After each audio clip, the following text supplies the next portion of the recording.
Gandevi police સ્ટેશનની ટીમે prohibition કાયદા હેઠળ કાર્યવાહી કરતા ભારતીય બનાવટની વિદેશી દારૂની બોટલોનો મોટો જથ્થો ઝડપી પાડ્યો હતો।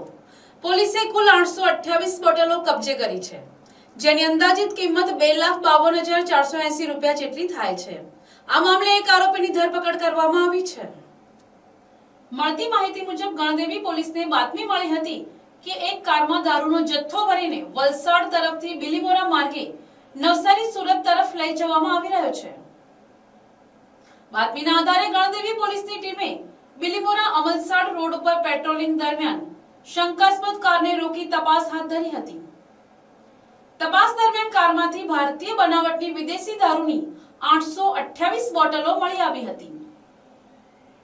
પોલીસે દારૂનો જથ્થો, કાર તેમજ મોબાઈલ ફોન સહિત કુલ અંદાજે 6.57 લાખ રૂપિયા જેટલો મુદ્દામાલ કબજે કર્યો છે।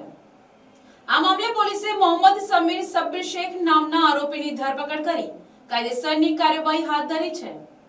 આ કાર્યવાહી પોલીસ અધિકારીઓના માર્ગદર્શન હેઠળ ગણદેવી પોલીસ સ્ટેશનની ટીમ દ્વારા કરવામાં આવી હતી।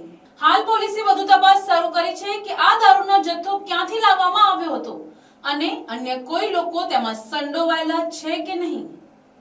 Bureau report, NTC news, Navsari.